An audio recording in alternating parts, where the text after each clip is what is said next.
ए बाबा गुरु बालाजी महाराज की जय।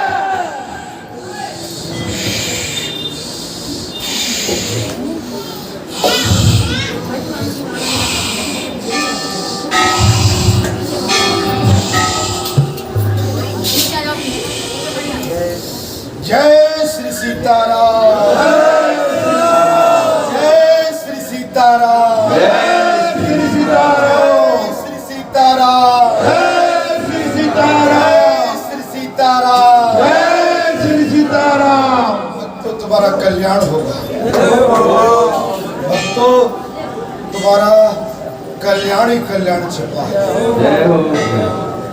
मेरे दर्शनों के लिए बड़े बड़े योगी लालायित रहते हैं, लेकिन तुमने तो भाई मुझे जीत लिया, तुमने हर लिया। कल्याण भक्त तुम्हारा कल्याण ही कल्याण छिपा। मैं साक्षात स्वरूप से तुम्हें दर्शन देने आया।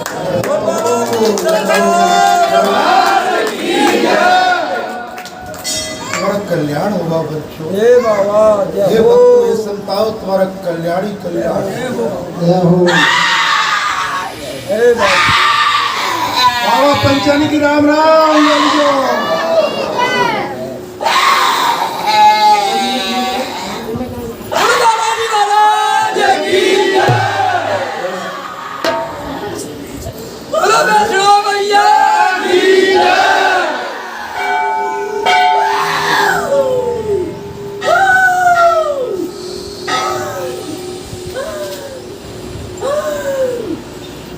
पंचों में कालों का भी काल महाकाल साक्षात। मैं कालों का भी काल महाकाल हूँ पंचों जो है। आज मैं उस रूप में नहीं, मैं आज तुम्हें वास्तव में मेरा जो वैष्णव स्वरूप है उससे तुम्हें दर्शन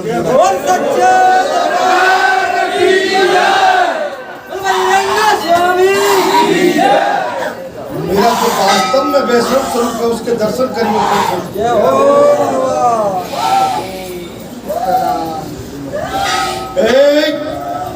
ये कौन है भाई? शांत बैठे, यहाँ पर नहीं, नाटक नहीं मेरा जा। शांत बैठ जा, शांत बैठ।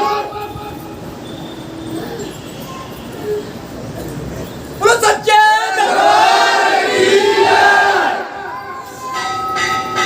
ये मेरे घर नहीं चलेगा तुम्हारा। मेरे स्थान पर केवल मैं हूं इस समय।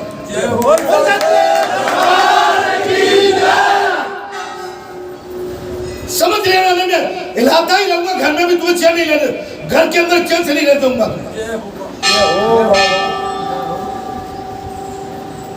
तुमको घर में भी नचाऊंगा तुमको, या भीड़ में तुम कहना चाहती हो? बच्चों साक्षात मेरे दर्शन करो। मैं नहीं चाहता हूं कि मैं उस स्वरूप में आऊं। मैं क्या मेरे उस स्वरूप को देख के ऊपर नीचे हो जाता है कोई? मैं तुम्हें शांति स्वरूप में आज दर्शन देने। तुम्हारी भक्ति अटल है पंचो, इस क्षेत्र का कल्याणी कल्याण है पंचो। और जहां मैं बैठा हूं पंचो, मेरे होते हुए जहां तुम्हारा कभी अनर्थ नहीं हो सकता। मैं तुम्हें वचन देता हूं कि मेरे होते हुए ये तपोभूमि है, या मेरे चरण पड़े हैं, और जहां मेरे चरण पड़ जाते हैं वहां मैं राक्षसों का विनाश करने के लिए अवतार लेता हूं। मैं राक्षसों को गिन गिन के चुन चुन के उनके स्थान पर पहुंचाऊंगा पंचो। आज संकल्प लेता हूं।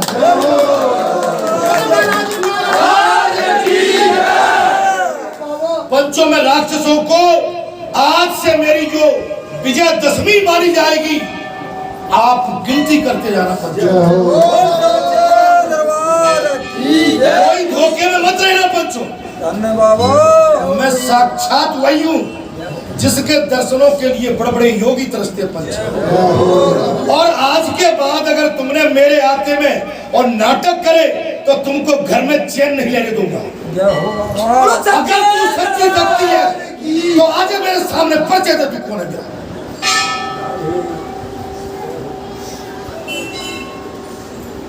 मेरे होते होंगे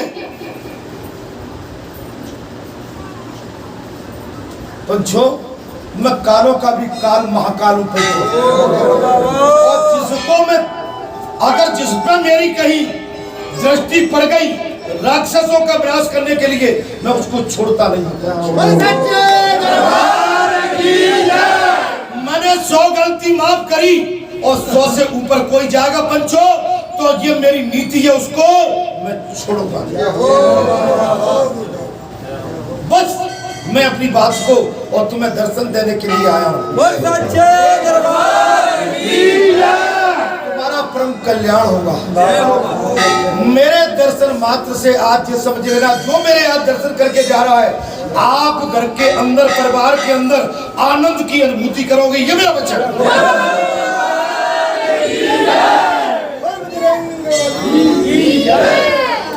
बोलो प्रभु श्री राम।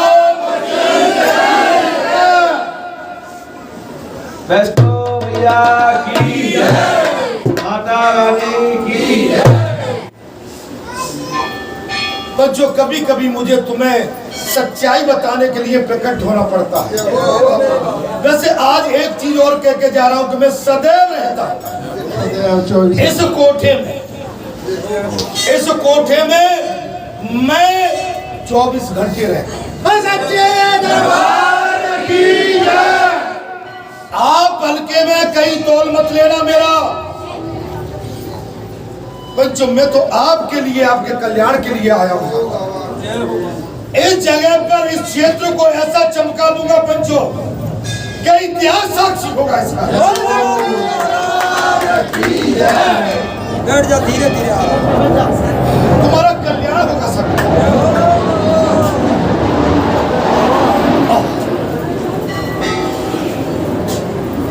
तुम्हारा कल्याण होगा सभी का कल्याण हो। और इस समय तो मेरी शक्ति भी मेरे साथ विराजमान है। मेरी शक्ति स्वरूपा साक्षात मेरे साथ विराजमान है।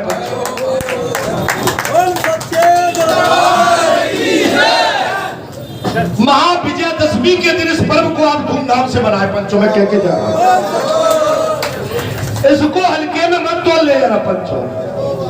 आप इस दशमी के दिन महापर्व को मनाओगे तुम्हारी विजय भव तुम्हारी विजय भव कल्याण भव।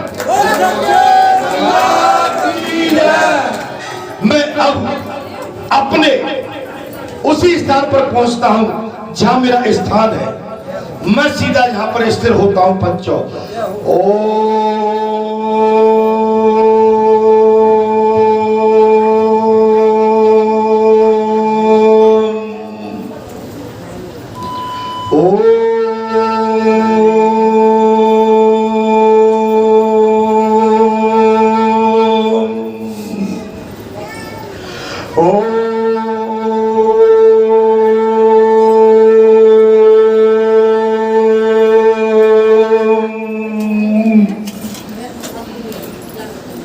जय श्री सीताराम।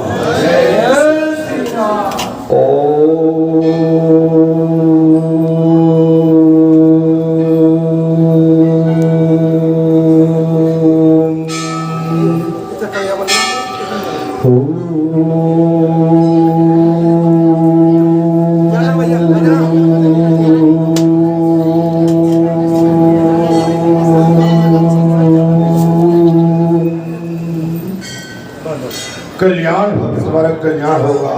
बोलो सच्चिदानंद भगवान की जय। सभी को मैं नमन करते हुए जो यहाँ का दिनचर्या है मैं उसकी ओर आता हूँ। आप बड़े भाग्यशाली हो।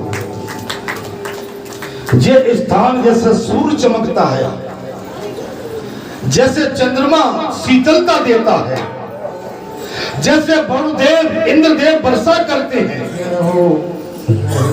जैसे संतों की बरसात भक्तों की होती है, ये बहुत बड़ा चमत्कारी स्थान तुम्हारे लिए हो चुका है। बोल सच्चे दरबार की जय। आप सच्चे मन से जो मांगोगे, नीति पे चलकर अगर तुम मुझसे जो भी मांगोगे मैं देने में संकोच नहीं करूंगा।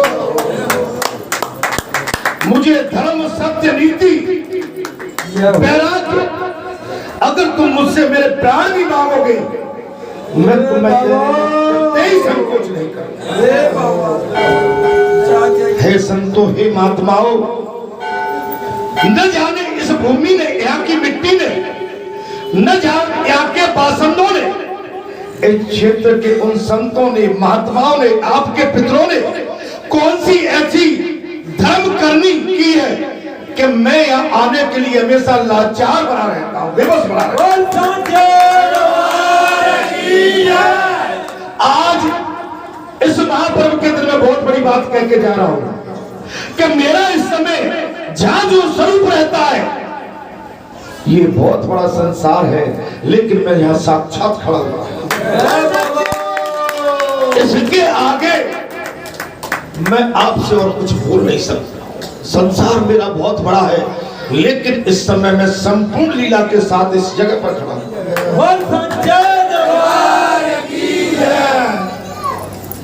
आपका कल्याण होगा। इतना भक्त, इतना संतों का झमेला मेला लगेगा कि पंच आप गिनती नहीं कर पाओ। हो बाबा, ये आपको घर बैठे जनता जनार्दन माने साक्षात ईश्वर के दर्शन आपको मैं आपके घर से, आपकी तैयारी से करा दूंगा। ये वचन देता हूं।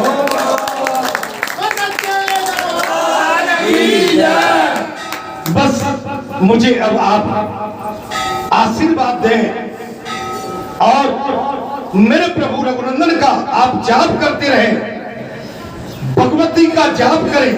इसी में सर्व कल्याण छिपा हुआ है। कल्याण भव, कल्याण भव, कल्याण भव। आशीर्वाद, आशीर्वाद, आशीर्वाद। बोल बालाजी महाराज की जय, वो सच्चे दरबार की जय। बच्चों प्यास लग रही है, मुझे पानी पिलाओ, फिर मैं अपने स्थान पर स्थिर होकर फिर आपके सामने जो मेरा शीतल स्वरूप है, जो कुछ आपसे बतिया लेता हूँ, आपसे चर्चा कर लेता हूँ, मैं उस जगह जुड़ के मुझे वो आनंद आता है। इस स्वरूप में आके मैं आपसे दूर हो जाता हूँ। जब आपका मित्र बन के बैठता हूँ, मैं आनंद की अनुभूति करता हूँ। मैं आपके साथ मित्र बन के, आपका सखा बन के, आपका सहपाठी, आपका सहयोगी, आपका अपना बन के रहना चाहता हूं। उसमें मुझे आनंद आता है। इस स्वरूप आ जाता हूं, आप भी मुझसे अलग दिखते हो और मैं भी अपने आप को अलग पाता हूं। मैं आपसे एक पल भी अलग नहीं रहना चाहता। जय श्री राम, जय श्री राम, जय श्री राम, जय श्री राम। मैया की जय।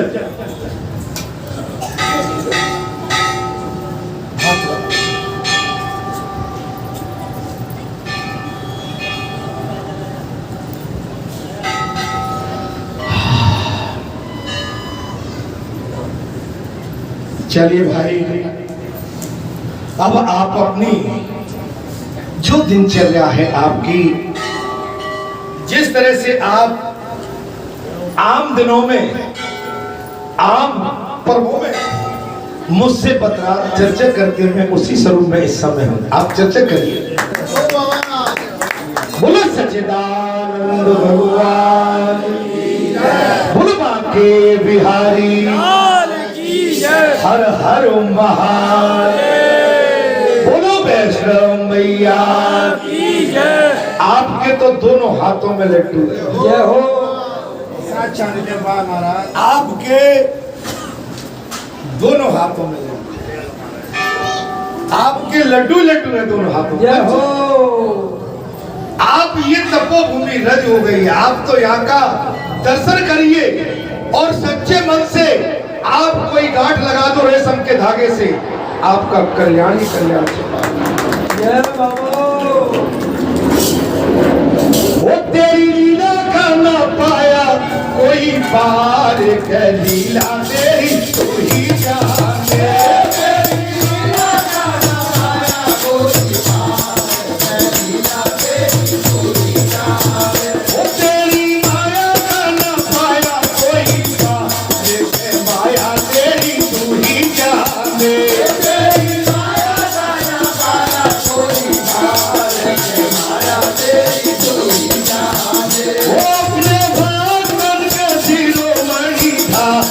है लीला तेरी तू ही जाने।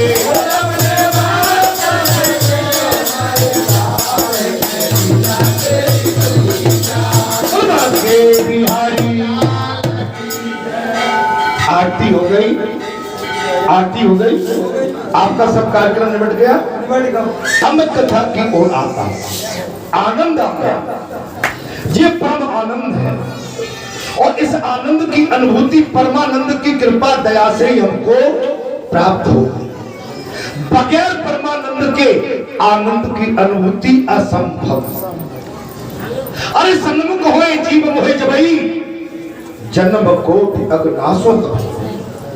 हे जीव, सब तज के सब छोड़ के तू मेरी शरण में आ जा। मैं गारंटी देता हूं, तब लग बैठे अहोबट छाई, तब लग तुम ऐसे मोह पाए।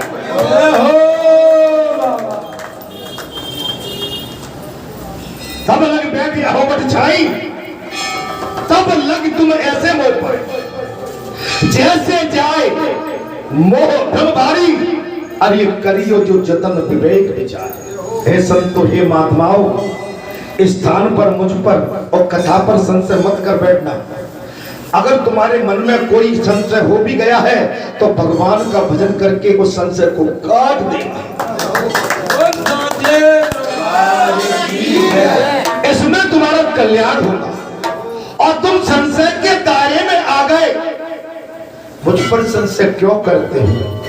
ये बगिया नहीं दिख रही, ये पुष्प वाटिका नहीं दिख रही, ये भक्ति की माला तुमको नहीं दिखती है, ये सुंदर सुंदर वृक्ष, सुंदर सुंदर पत्ती और भगवान की यहाँ पर जाके भागी और जगत जननी माता का आशीर्वाद अभी भी तुमको नहीं दिखता। तुम अभी भी मेरे तेरे के चक्कर में पड़े हो, अभी मुझे बटोरिया मानते हो, ये मेरा नहीं वो ओसा। ना ना ना ना, ये तुम्हारी भूल है। तुम्हारी भूल का ही तुमको कभी कभी दोष लग जाता है। अगर तुमको जो परेशानी होती है घर में, परिवार में, गांव में, गली में, तो तुम मुझे जब कुदृष्टि से देखते हो, बुरी दृष्टि से देखते हो, उसी का तो पातक है। जब तुम मुझे अपना मान के बात करोगे तो तुम्हें दोष नहीं लगेगा, और तुम मुझे पराया समझ के बात करोगे तो तुम्हें दोष लग जाएगा। मैंने भले ही तुम्हारे गांव में जन्म लिया, तुम्हारे क्षेत्र में जन्म लिया, लेकिन मैं हूं तो सबका ना, सभी तो मेरे हैं। मेरा बंटवारा क्यों करती हो? क्या मैंने तुम्हारे गांव के या क्षेत्र का नाम नीचे कर दिया? मैंने तुम्हारे समाज को, मैंने इस राज्य को नीचा कर दिया? मैंने तुम्हारे कुल को कहीं नीचा दिखा दिया? तो फिर इसमें मेरा क्या दोष? मेरा दोष यही है कि मैं भजन करता हूं, मैं सत्य बात कहता हूं, मैं धर्म मार्ग पर चल के उस परमात्मा से मिलना चाहता हूं जिसके लिए बड़े बड़े योगी दस्ती है। क्या वो परमात्मा मेरे अंदर नहीं है? अभी आपने क्या देखा? जय हो बाबा। तो तुम क्यों मुझसे इधर उधर की बात करते हो? मेरा बंटवारा क्यों करते? तुम मेरा बंटवारा करके कभी चैन से नहीं रह सकते। तुमने मुझे पहचाना ही नहीं। तुम मेरे साथ जैसा व्यवहार करोगे, मैं तुम्हारा विरोध नहीं करूंगा, मैं तुमसे बुरा भला नहीं कहूंगा, लेकिन तुम मुझसे बुरा भला कहोगे, मैं तुम्हारी आंखें खोल देता हूं, तो मेरा कुछ भी नहीं होने वाला गड़बड़। आप चक्कर में पड़ जाओगे। अभी भी सचेत कर रहा हूं, सावधान कर रहा हूं, अभी भी सावधान हो जाओ। अभी कुछ बिगड़ा नहीं, मुझे पहचान, मैं साक्षात हूं, मैं हर पल हूं, हर क्षण हूं, हर कण में हूं, और जहां तुम चलती हो वहां भी मैं हूं, जहां तुम रहती हो वहां भी मैं हूं, जहां तुम घर परिवार में अंदर बैठ के बात करते हो वहां भी मैं हूं, जिस तरह का तुम वातावरण कर बैठते हो वहां भी मैं हूं। बोल सच्चे दरबार की जय। लेकिन इसके पश्चात देखो कि मैं तुमको कितना प्रेम करता हूं।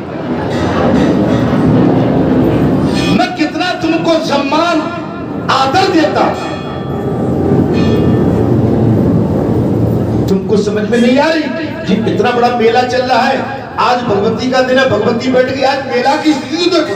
जय हो अभी पहली नवरात्रि है, अभी तो बस एक वर्ष हो जाने दो, यहाँ पर आदमी नहीं बनेगा। धन्य बाबा बोल समझे दरबार की जय। तुम मुझसे और क्या चाहते हो? मेरा बंटवारा मत करो, मेरा बंटवारा करके तुम पछताओगे। मैं खास किसी का नहीं हूं, मैं खास उसी का हूं जो सत्य और धर्म की सेवा, उसकी आराधना और उसकी रक्षा करता है। मैं खास उसी का हूं।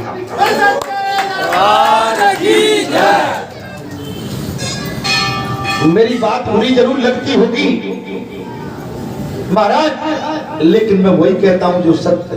मैं कभी जैसे माता अपने बच्चे को चीरे से डरती है, चीरा लगेगा बच्चे को, माता को पीड़ा होगी, अगर उस घोड़े को नहीं फुड़वाएगी तो बच्चे के अंदर मवाद पड़ जाएगा। मैं तो तुम्हारा मवाद निकालने आया।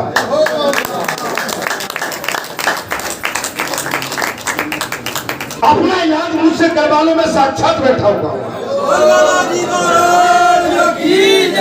मैं कथा तो अभी कह दूंगा। भगवान श्री रघुनाथ ने राक्षस रावण का वध करके माता जगत जननी को उसके चंगुल से छुड़ा के अग्नि को साक्षी मानते हुए भगवान श्री रघुनाथ ने माता जानकी को स्वीकार किया।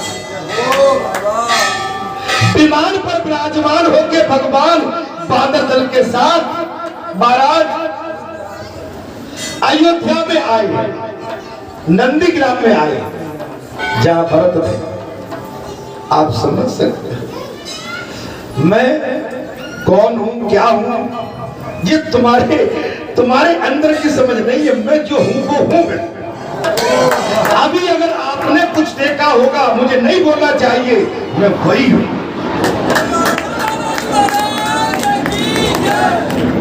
मैंने ये घर चुना है अपने लिए, ये मकान मेरा है। मैं तुमको बता के जा रहा हूं, इस मकान की तरफ अगर तुमने अनीति अधर्म की कोई नींव डाली तो इस मकान का कुछ नहीं बिगड़ेगा, तुम्हारा सब कुछ अनिष्ट हो जाएगा।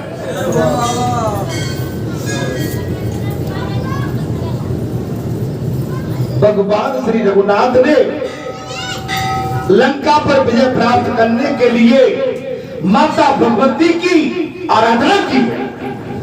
जब माता भगवती वैष्णव रूप में दक्षिण दिशा में विराजमान थी, भगवान जब माता वैष्णव के मंदिर में प्रवेश किया श्री रघुनाथ ने, माता वैष्णव देवी भगवान के उस सामने स्वरूप को देख के मोहित हो गई, मोहित हो गई।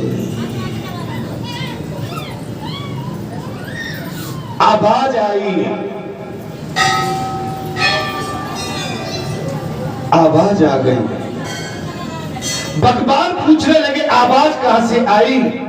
मां भगवती वैष्णव देवी बोली, बोले प्रभु सब कुछ जानते हुए भी, अंतर्यामी होते हुए भी अनजानों की बात तो मुझसे करते।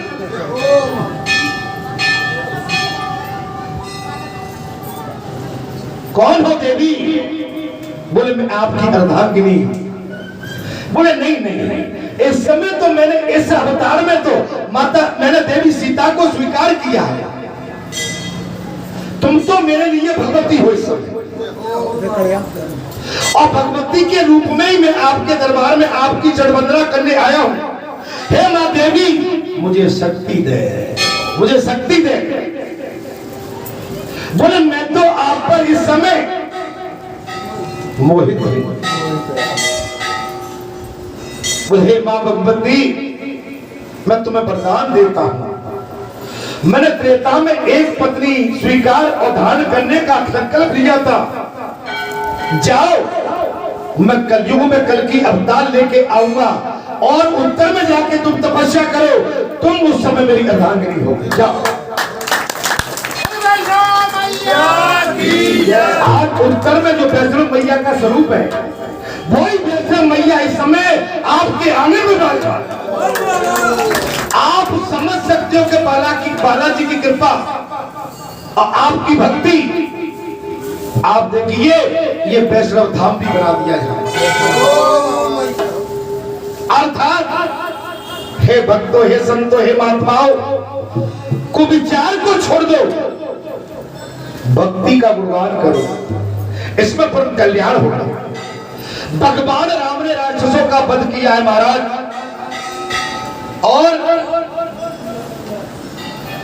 इस प्रकार रामचंद्र जी ने राक्षसों का सभी प्रकार से वध करके लंका पे विजय प्राप्त करके माता जानकी को रावण के चंगुल से छुड़ाकर अग्नि को साक्षी मानते हुए अपने विमान पर बानर दल सहित विराजमान होकर नंदीग्राम अयोध्या में पधारे।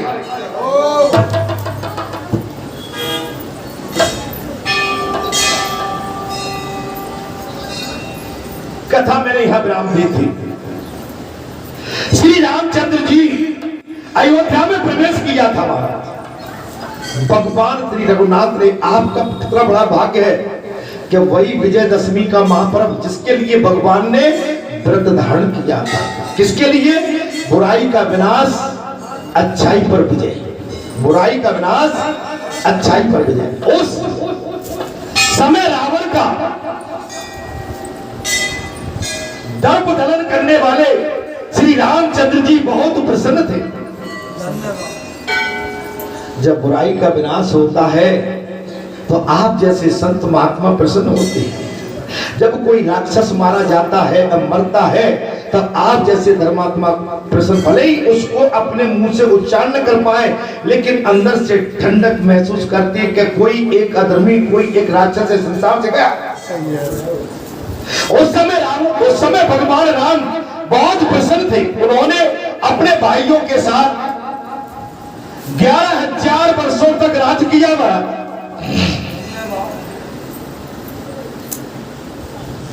भगवान श्री रघुनाथ ने अपने भाइयों के साथ 11,000 वर्ष तक राज किया, और राज्य पालन करने के पश्चात वे सबके साथ परम धाम को चले गए, और साम्राज्य में सब लोग बहुत प्रसन्न रहते थे। राम राज का उगन व्यापा, दैहिक दैविक भौतिक तापा, राम राज का उगन ही व्यापा।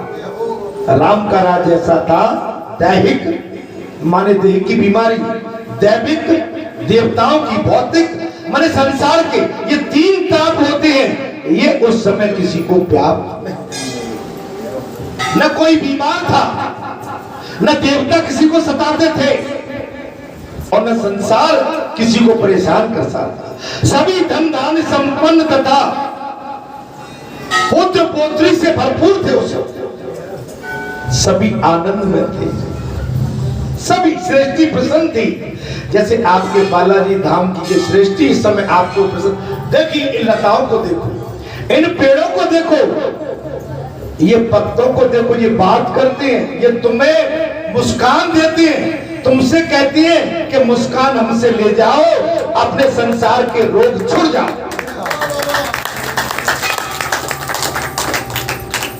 ये लताएं मुस्कुराती हुई तुम्हें आवाज देती हैं, अपनी उस भक्ति से आपको अवगत कराती हैं कि इस धाम में आके जो हमारा स्वरूप है भक्ति का, सुंदरता का, सहजता का, आशीष और आशीर्वाद का, अरे आशीर्वाद ले जाओ हमसे, तुम्हारा कल्याण हो जाएगा।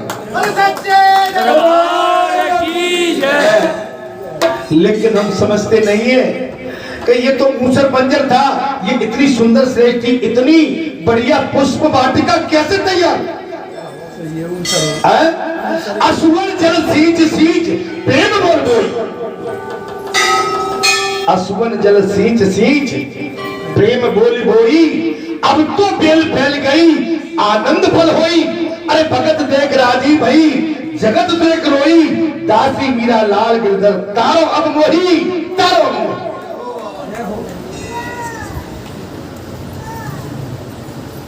भक्त संत आप जैसी मेरे महात्मा, आप जैसी मेरी अनसुईया, सती सावित्री माता बहन बेटी, आप जैसे महापुरुष सतपुरुष धर्मपुरुष, इनकी तप तपस्या से, साधना से ये कार्य सिद्ध हो पाया है। बादल इच्छा के अनुसार पानी बरसाते थे। राम राज्य की खासियत क्या थी? बादल इच्छा के अनुसार पानी की वर्षा करते थे। तो आपके धाम में भी वही हो रहा है मेरे महाराज, जितना लेते हो मिल जाता। आपके तो दोनों हाथों में लड्डू है। क्या गोपाल भैया? भले ही गोपाल भैया छठे चौमास से मेरे पास आए, वो कोई बात नहीं है, लेकिन हंस के तो आता है। आते जाते रहोगे, रोग दोग झलते रहेंगे। अभी मैं कल बैठा हुआ था यहाँ पर, कल जल की चर्चा हो रही थी, पानी की बरसात की बात हो रही है, तो मैं वही कह रहा हूं। अभी 15 दिन पुरखाओं ने और मां लक्ष्मी आटे से हाथी बरसे। महालक्ष्मी आटे से हाथी बरसा हुई है, ऐसा कभी नहीं हुआ। कल बैठे बैठे कह रहे थे कि जो धान है, तिलहन है, उनमें जो रोग लग रहा था, ऊपर से जो बरसात हुई अमृत की, सारा रोग खत्म हो गया। तो अपना रोग खत्म यहाँ करा जाओ। आप आते जाते रहेंगे, आपका रोग आपसे दूर बना रहेगा। आप घर के अंदर घुसोगे तो बहू बेटी के चक्कर में, नंद दौरानी जेठानी जेठ सुतर के चक्कर में और बहू बेटा के चक्कर में पिसते रहोगे, पिसते रहोगे, पिसते। तुम अपनी बहू के पास 4 दिन रह के देखो। ए भैया मेरी बात सुन लेना, तुम अपने बहू बेटा के पास 15 दिन रह के देख लो। बहू 15वें दिन तो नाक सकोड़ेगी कि ये टुकड़ा यहाँ से कब जाए। मैं तो पर्दा कर करके खींच खींच के साड़ी थक गई, क्योंकि वहां तो आदत पड़ी है भाई। अब मैं वो शब्द को नहीं बोलना चाहता। जे टुकड़िया बोले जी दादी जिद न करती है, वहां बैठी थी, जे बोल के आ गई ये टुकड़िया, इससे तो फलानी जगह रहती तो ठीक है जी, इधर की उधर, उधर की उधर बुला देती है। और आदत पता पड़ जाए तो बोले वो आ रही है, चुप हो जा।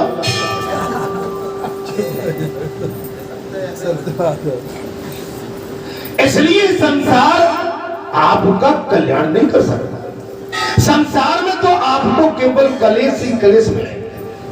इसलिए मैं कहता हूं कि भगवान ने इतना सुंदर स्थान दिया है। सोमवार मंगल का मेला, शनिवार का मेला आपके गांव में, आपके गली में, आपके मोहल्ले में, और इसके बाद भी आप अपने घर में क्यों पिस रहे हो?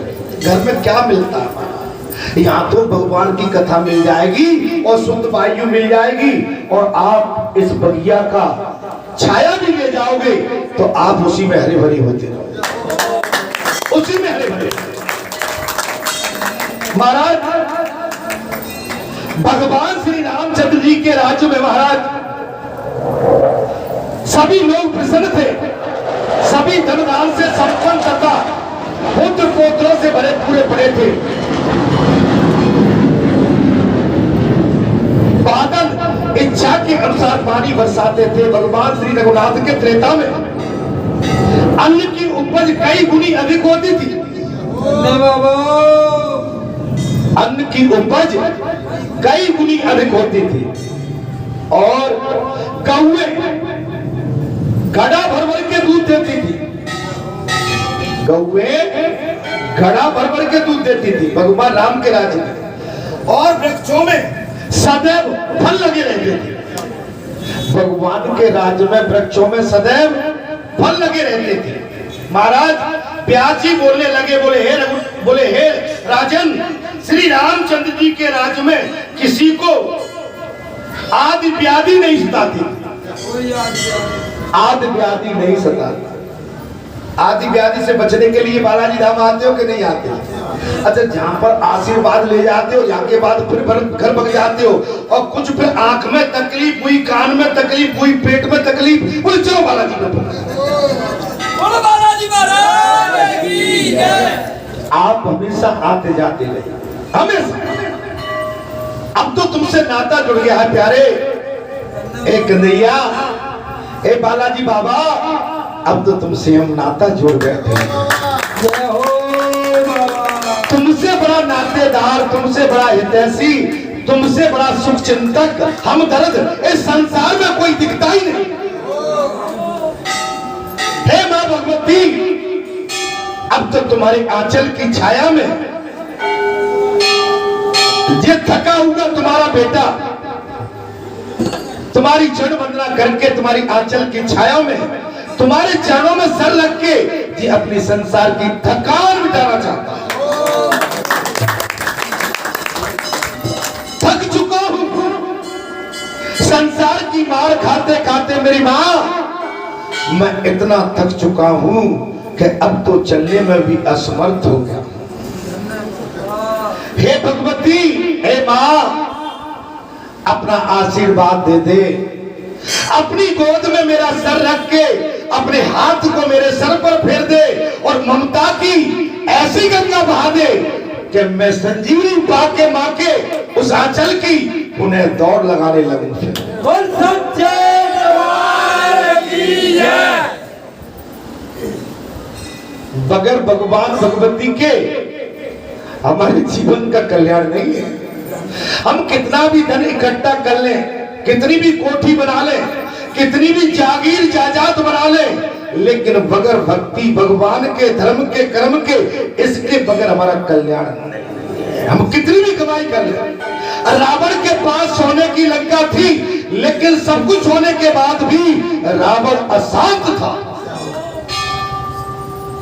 रावण के पास सोने की लंका, लेकिन रावण से धनवान संसार में कोई नहीं था, लेकिन रावण से डरपोक भी कोई नहीं। रावण को भय सताता रहता था। आदमी जब अधर्म कर बैठता है तो भय उसके पीछे लग जाता है। समझना माना, आप चोरी करके कहीं से लाएंगे तो चोर के पैरों में ताकत नहीं होती, उसको हमेशा भय लगा रहता है कहीं मेरी पोल न खुल जाए, पुलिस के पास रिपोर्ट पहुंच जाए, पुलिस मुझे न पकड़ ले, कोई ने देखा तो नहीं है। मैं उसके अंदर ताकत नहीं रहती, वो भय के बस में रहता है। आप किसी के साथ बेईमानी कर लो, किसी माता बहन बेटी के साथ अपना दुराचार या काला मुंह कर लो, तो आपको जीवन भर भय सताता नहीं आई सकती।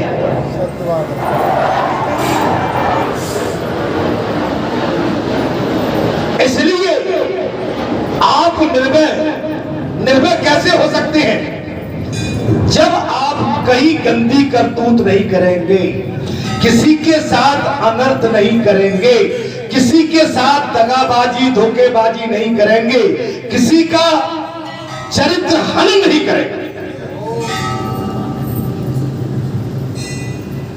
चरित्र हनन रावण ने वही तो किया था। रावण के पास सब कुछ था, लेकिन चरित्र का ढीला हो गया। माता जगत जननी दूसरे की पत्नी, दूसरे की भार्या को उसने उसका अपहरण कर लिया। कुछ समझ में नहीं आ रही है मेरी बात? शांत क्यों हो गए? बचो, पर नारी से बचो, और नारी को चाहिए पर पुरुष से बचे। दोनों का कल्याण होगा। अगर एक दूसरे के लपेटे में आ गए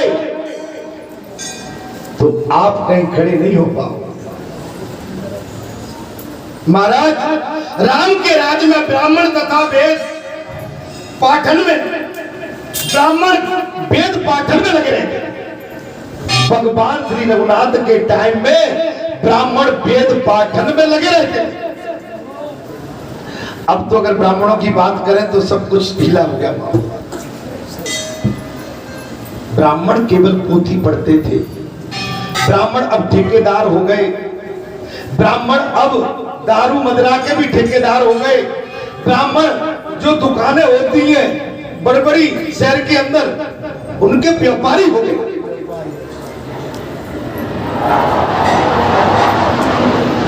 मैं कुछ गलत बोल रहा हूं? ब्राह्मण केवल पहले पोथी का उच्चारण, और ब्राह्मण घर से निकलता था 5 घर में जाके 5 चुटकी आटा और झोली में लाके अपने परिवार का पालन पोषण करता था। लेकिन आज ब्राह्मण का हम सभी अपने अपने धर्म को खो बैठे। क्षत्रिय ब्राह्मणों की सेवा करते थे और वैश्य लोग ब्राह्मणों एवं गौओं में सदा भक्ति में रहते। जो वैश्य होते थे वो ब्राह्मण और गौ की सेवा में लगे रहते, सब कुछ भूल गए हम। इसलिए अभी भी टाइम है, ढोलक वाले भैया अच्छे बढ़ जा,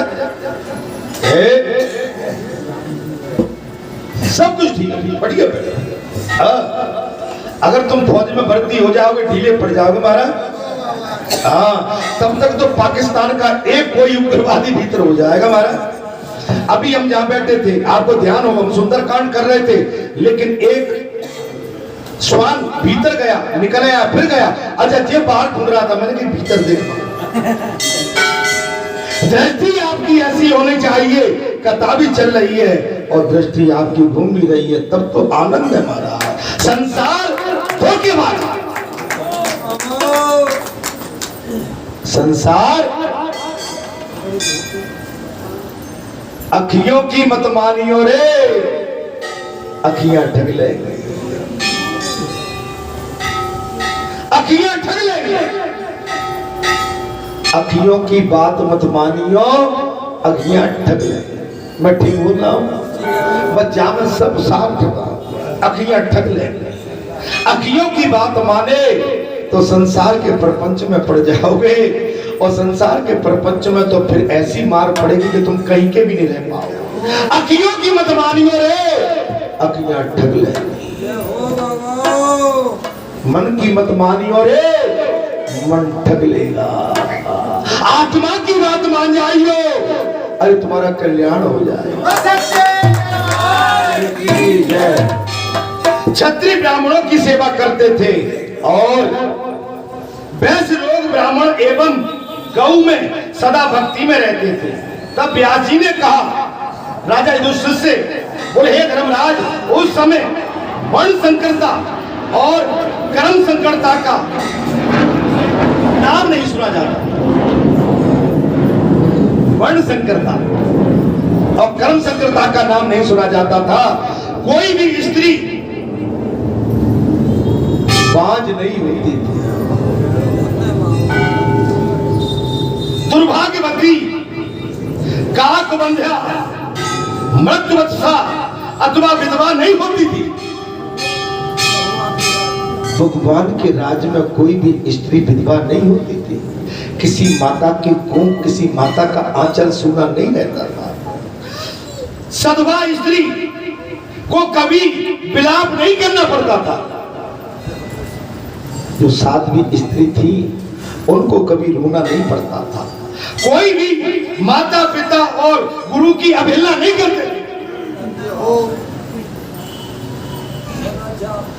अभी तो माता पिता की अवहेलना सबसे पहले, गुरु की अवहेलना सबसे पहले।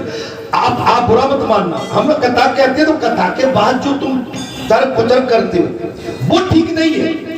कथा को सुनो। अब इतना आपको ज्ञान ही नहीं है कि कथा की वाणी क्या है, हमको समझ नहीं है, तो कथा आप नहीं समझ में पड़ती तो आप इससे बढ़िया के मत सुनो। और सुन लेते हो तो बोले वो तो आज मुझे देख के मुझ पर कथा उतार दी। क्या तुम कोई ऊपर से उतर के आए हो? तुम इस संसार में, भारत देश में तुम ही एक ऐसे व्यक्ति हो। अरे यहाँ तो 150 करोड़ जनता पर ये सभी पे लागू होती है कथा।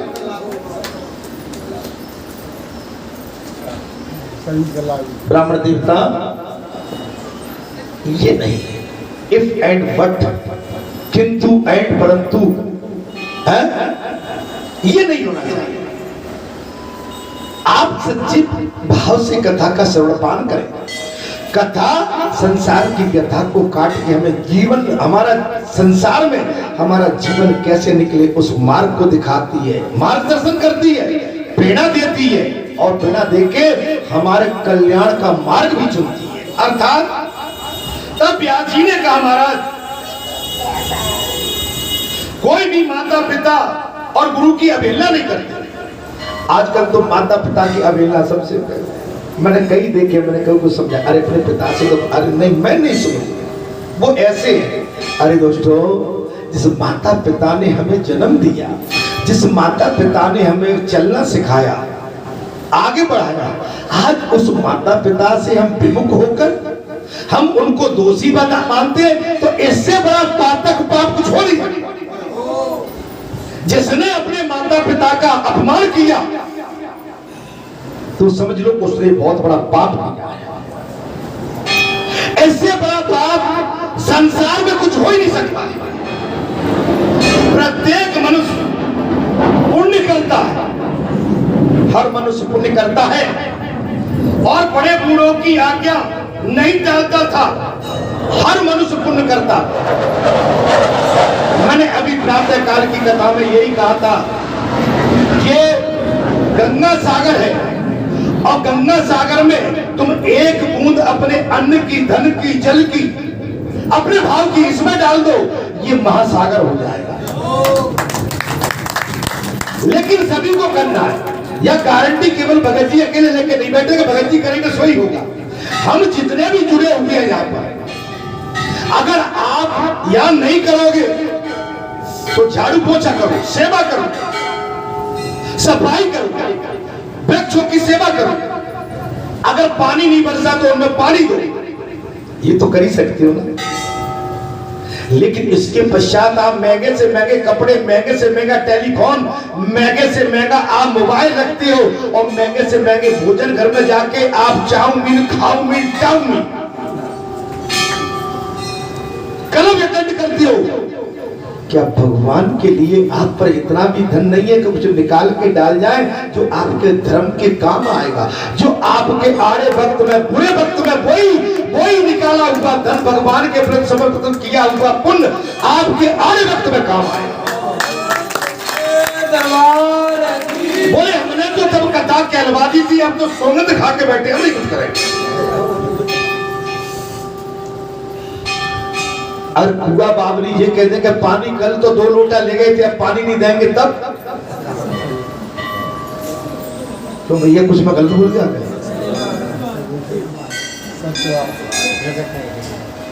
तुम्हारी गाय भैंस कह दी हमने तो कल दूध दे दिया था, आज नहीं देते तब लट दोगे, दे दूध। खेत में तुमने नाल डाला, कहीं चटपुच हो गया और एक बार अच्छा दे दिया और कुछ गड़बड़ हो गई, अरे वो खेत बेकार हो गया, मट्टी बेकार हो गई, उसी को दोष लगा दिया। माने आप हमेशा दान करिए, आप कितना भी, चाहे आपने कल भागवत कराया हो, लेकिन हर रोज दान की इच्छा नहीं। हर रोज से मतलब ये है कि समय जब आए, नहीं तो भैया 1 रुपया, 2 रुपया, 1 सिक्का बचा, 10 रुपए बचे जी हमने रख दिए, बालाजी पे जाएंगे 7 दिन 10-10 निकाले, 70-80 हो गए, टपका जाओ यहाँ पर। आए भैया गोपाल, बहुत दिन है गए तो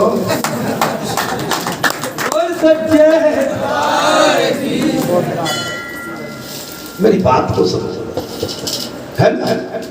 अब हम मजदूरी तो भगवान से पूरी ले लेते हैं और देने के नाम कर, आज मैंने पुजारियों से भी कह दिया, पुजारी जी मत समझो कि हम जब पूजा करेंगे कुछ देंगे नहीं, लेना नहीं, देना भी चाहिए।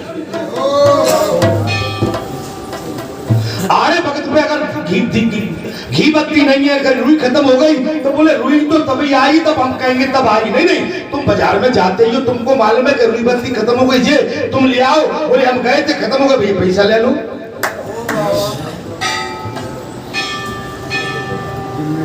नहीं आई जाएगा। अरे महाराज, भगवान घर बैठे सब दे रहा है, इतना मिल रहा है, सम्मान मिल रहा है, आप देना सीखो पहले। पूरे भैया बहुत दिन हो गए, पूरे भैया कहाँ लटे दूबरे से घूमते रहते हो भाई, आते जाते रहा करो। नहीं, हाँ, इन बच्चों की मत मानियो, ये बच्चे ठग लेंगे।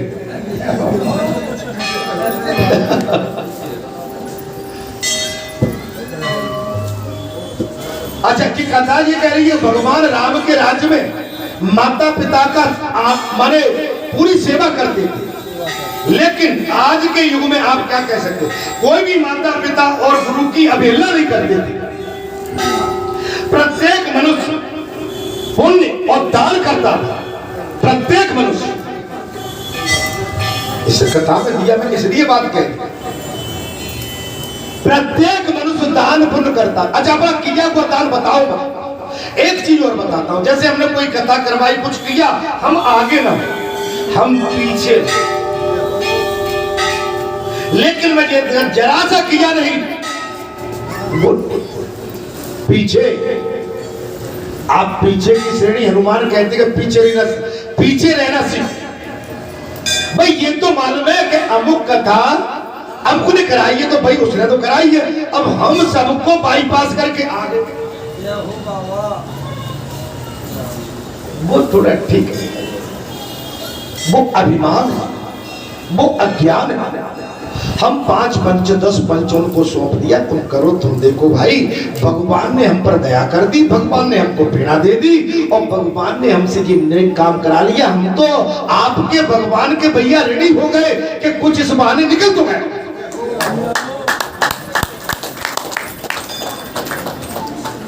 क्या तुम्हारे बालाजी सरकार इतने बड़े कार्यक्रम होते कहीं जाते हैं क्या, कहीं खड़े होते हैं क्या?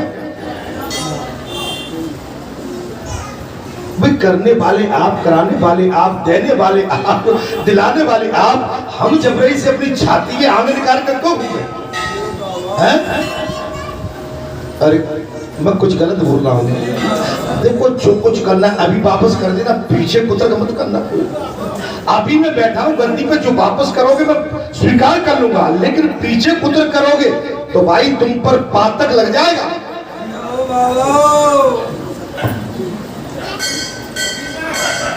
प्रत्येक मनुष्य पुण्य दान और बड़े बूढ़ों की आज्ञा नहीं टालता, कोई दूसरे की भूमि पर अधिकार नहीं करता था।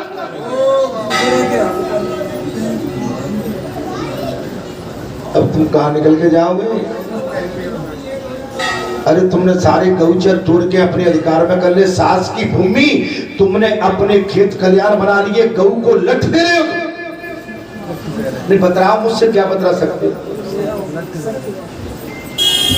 जितने बंजर ऊसर पड़े थे, सास की पट्टे पड़े थे, गौचर पड़े थे, तुमने अपने खेत में मिला के अपने अधिकार में लेके, और गऊ के चरने का खाने का जो स्थान था तुमने उस पर भी अपना अधिकार कर लिया। जय हो बाबा। मैं ठीक बोल दे, मैं ठीक बोला कि गलत बोला? खेत के सामने बीच में मेढ़े थी, पगडंडी थी, तुमने सब खत्म कर दिया।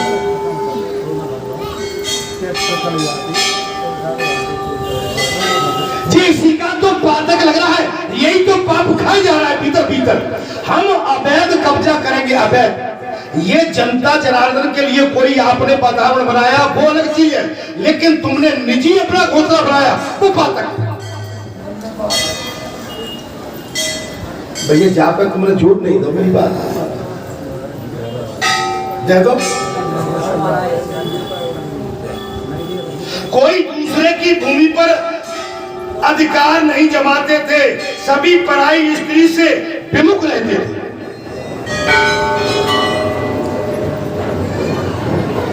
भगवान राम के राज में दूसरे की भूमि पर अधिकार नहीं जमाते। अभी तो एक प्लॉट बन जाए महाराज तो सोचते कि 2-3 इंच जामे घुस जा। अरे भैया लगा होगा, और जानबूझ के लगा दो वो प्लॉट मारो, कहेगा ठीक है भैया 2-3 इंची के लिए मैं तुमसे क्या मूड फ्राई करूंगा। नियत गंदी जिसकी हो गई वो जीवन में गंदा ही रहेगा, कभी संभल नहीं सकता। जिसने एक बार अगर गंदगी में मुंह मार दिया तो राम ही बचा पाएंगे उसको।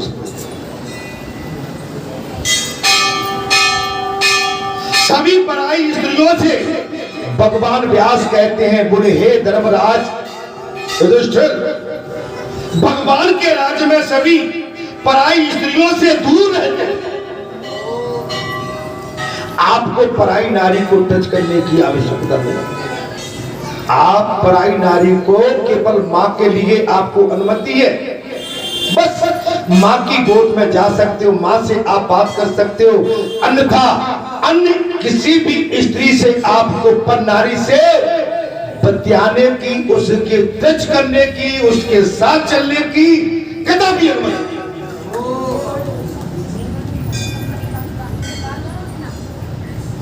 कोई मनुष्य पर निंदक, दरिद्र, रोगी, चोर, जुआरी, शराबी और पापी नहीं था। भगवान राम के राज्य में कोई भी मनुष्य पर निंदक, किसी दूसरे की निंदा करना, दरिद्र माने गरीब एवं रोगी और चोर, जुआरी, शराबी और पापी नहीं था। स्वर्ण चुराने वाला, गुरु पत्नी गमन करने वाला, ब्रह्म हत्या और स्त्री हत्या और बाल हत्या करने वाला, झूठ बोलने वाला एक भी मनुष्य नहीं था। रामराज का हुए नहीं गया। दैहिक दैविक भौतिक तापा रामराज का हुए नहीं, ऐसा कोई नहीं था। गुरु पत्नी गमन करने वाला, गुरु पत्नी के साथ गलत व्यवहार करने वाला, ब्रह्म हत्या ब्राह्मण की हत्या, स्त्री हत्या अपनी स्वतः पत्नी या परनारी की हत्या और बाल हत्या किसी के बालक की हत्या, अपने की हत्या करने वाला तथा झूठ बोलने वाला एक भी मनुष्य राम के राज्य में जीवित नहीं था। महाराज कोई किसी की जीविका नष्ट नहीं करता, कोई किसी की फसल को नष्ट नहीं करता। बात समझ में आ रही है कि नहीं आ रही? कथा में आनंद आ रहा है?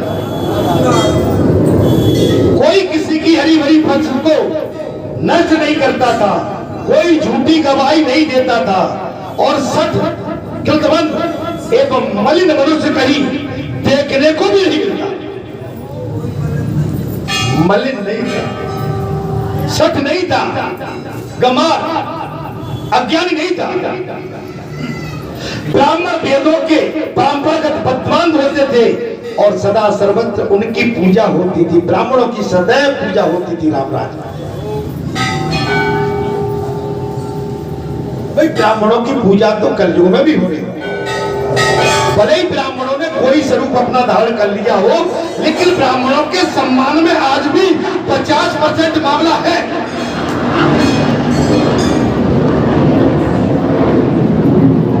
अब तुम्हारे भगत जी बैठे यहाँ कथा बाज रहे हैं और यहाँ से निकल के बाहर नंगा नाच कर रहे हैं, तो भाई दोनों चीज एक साथ में। ब्राह्मण है तो मर्यादा है, भगत संत महात्मा है तो मर्यादा है। जय हो। मर्यादा ही हमारा सबसे बड़ा धर्म है। भगवान रघुनाथ ने साफ कह दिया कि भले ही मेरे लिए माला मेरा जाप मत करो, लेकिन मैंने रामचरितमानस में बाबा तुलसी के माध्यम से लिपिबद्ध जो कर लेखनी करा दी है, आप उस मर्यादा का पालन करो, समझना कि तुमने मेरी पूजा करी। समझ लेना मेरी पूरी पूजा हो। अत्यंत विख्यात राम राज्य में कोई मनुष्य ऐसा नहीं था जो व्रत का पालन करने वाला एवं ईश्वर का भक्त न हो। सभी ईश्वर। मैं इसलिए तो कह रहा हूं कि आपको मौका मिला, आप ऐसे रथ में सवार हैं इस समय बूढ़े भैया, अरे लल्ला इतने बितने नहीं, आजा मैं कल पड़वा निकल गई, सुन्नी निकल गई, माता का धाम बन गया, आप इतने जुड़े हुए हो लेकिन कोई नहीं आए। दशहरे को तो आ जाओगे ना, मेहरबानी करोगे, सभी करेंगे ना मेहरबानी। दशहरे के दिन तो सभी आ जाएंगे ना। काय भैया ढोलक बारे भैया, अरे जय बजा रही है, तेरी मंजूरी मिली जाएगी। अगले शनिवार को सुंदरकांड होगा माता पे, शनिवार को भी आना। जो अगला शनिवार आ रहा है माता पर सुंदरकांड होगा। जय हो। और उसी दिन भजन पट्टी ले आना, 2-4 बैठ कर ले आना, ठीक है। प्रातः काल सुंदरकांड, और उस समय कुछ अपनी बैठे वाले कुछ मिल जाए 2-4 तो बैठ हो जाएंगे दोपहर, ठीक है। क्योंकि उसके बाद फिर सोमवार मंगल का मेला और बुध को दशहरा है। भैया थोड़ा अच्छा करो, अब मैं भी तो दिनों दिन देखिए बुढ़ापे की ओर आ रहा हूँ। पक गया मैं, ऐसा था भाई मेरे उस समय बिल्कुल काले बाल थे, जब बड़ा बेटा है ना ऐसा ही था। लेकिन बैठे बैठे देख लो अब तो आंखें भी नीचे चली गई, भौं के बाल पकने लगे। अब सर के पके मूंछ पकी तब तो कोई चिंता नहीं, लेकिन अभी जी गड़बड़ हो रहा है। माने लग रहा है कि हाँ आयु दिनों दिन कम होती जा रही है। आप समझ माने आप अपनी आयु की कल्पना करिए। हम उस समय जब पैदा हुए थे लगता था कि अभी भी हम बालक हैं, नौकरी करके आ गए 40 साल बालक है। अभी कुछ समय तक सोचने लगे अभी भी बालक है, लेकिन मैंने जब शीशे में धर के मुंह देखा तो ये भौं के बाल पक रहे, अब बालक है। बैठ अब बालक